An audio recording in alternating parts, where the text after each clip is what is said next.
labor voting records are very important. We know that you have a good labor voting record, but one of the things that we're really interested in is how you're going to treat folks when you get back to Congress, what you're going to be doing in committees that may not reflect your labor voting record, but what you're going to do for us. Sure. So with that, I'd like to ask the folks to introduce themselves. Roy Jennings, Amalgamated Transit Union, and Clark Skamania and West Klickitat Central Labor Council. Judy Cushel, Washington Federation of State Employees, and the Clark Skamania West Klickitat Labor Council. Tim Carrier with the International Union of Painters and Allied Trades, District Council 5, and with Clark Skamania West Klickitat Central Labor Council. Rick Thompson, Machinist Union, Clark Skamania and West Klickitat Labor Councils. John Murphy, Bakery, Confectionery, Tobacco Orders, Grain Millers, and Clark Skamania West Klickitat Central Labor Council. Bridget Flory, Washington Federation of State Employees with Thursdton Lewis Mason County Labor Council. Bob Gunther, Thursdton Lewis Mason Central Labor Council, IBEW 77. Ken Clellan, International Brotherhood of Electrical Workers, Local 36, Thurston Mason, Lewis County Labor Council. Peter Lamont, Laborers Union, Thurston Lewis Mason Labor Council. Paul Schell, Thurston Lewis Mason, IBEW 77. Jeff Washburn, Cowlitz Wahkiakum Labor Council, Flowers and Steam Fitters, Local 26. Tim Pfeiffer, Association of Western Pulp and Paper Workers, Local 580, also with the Cowlitz Wahkiakum Central Labor Council. Kyle Mackey, ILW 21, Cowlitz Wahkiakum Labor Council. David Myers, Cowlitz Wahkiakum Labor Council, IBEW Local 970, and Long Beach Coastal Building Trades. Thank you first off for all of you coming and taking time out of your day for this, and thank you too for having the consolidated one to make this a little less arduous for all of us.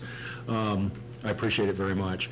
I've talked to a lot of you in the past, and you've attended different forums where I've talked about my family background and my grandfather growing up in a coal town back in Kentucky when there were no regulations, labor rights protections, no unions, no anything. My family came from that kind of a background through the whole labor movement of the 20th century and into Camas, Washington, where he went to work, Crown Zellerback paper mill in Camas. My father went on to be employed there, Crown Zellerback, both of them AWPPW members, and my mother as a now retired school teacher in the Evergreen School District, being a member of WEA. For me, the labor movement and labor organizations are near and dear to my heart. I sincerely believe of all issues that are out there that I care very passionately about, the rights of workers and representation for workers is foremost in my mind. By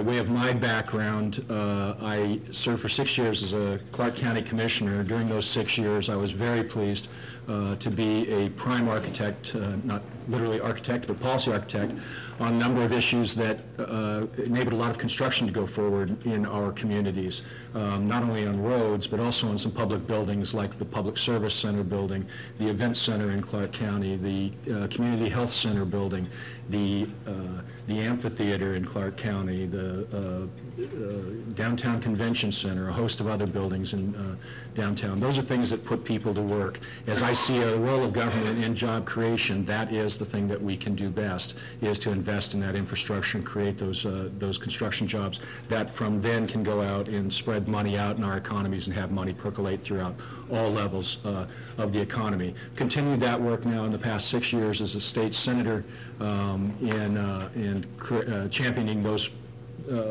bills and efforts that help to create jobs in our communities. I think that's vital moving forward. The Employee Free Choice Act, currently being considered in Congress, is absolutely critical to the future of this country, not just of the labor movement, but of working people throughout really the world. We are in competition today, and I talk about stories about my grandfather in those pre-union days without OSHA or safety protections, without fair labor laws or hours work laws, without slave labor laws, without child labor laws, without all of those things that labor had. We are competing today, and our workers are expected to compete with countries who treat their workers exactly like that. We also have a large number of workers in our country who are denied coverage from labor laws. They are protected because they are illegal, and they do have to worry about being deported, and so they work in deplorable conditions at very low wages and without just protection. Those are people we need to be concerned about. The Employee Free Choice Act, in allowing every worker in this country free access to representation in the union, is critical. I intend to champion that effort in the United States Congress. I'm just going to read it all the way through. Washington State has seen some extraordinary high unemployment rates in the last couple of years, with Cowlitz County falling within the top 3 counties in the state at any given time. What are you willing to do to ensure when construction, manufacturing, or service jobs are brought to Washington State that Washington citizens are put to work?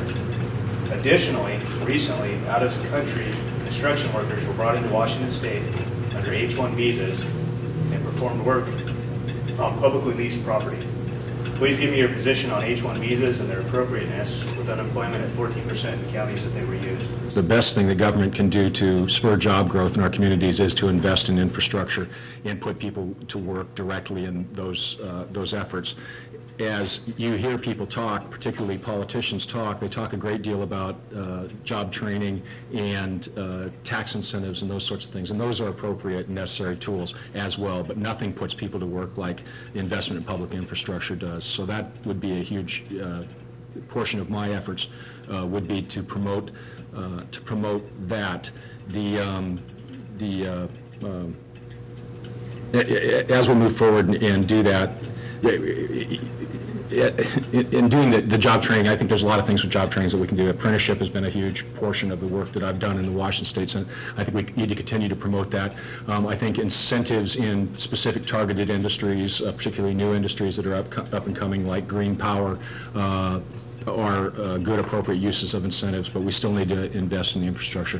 In terms of employees, there's clearly been an abuse of H-1 visas over the years. When you say you can't find the workers locally, if you were saying you can't find the workers at the wage that you're willing to pay, and that's the justification for bringing in people from overseas and from lower paid jobs, that's not saying that there aren't workers available. There are workers available. We need to get to those folks first.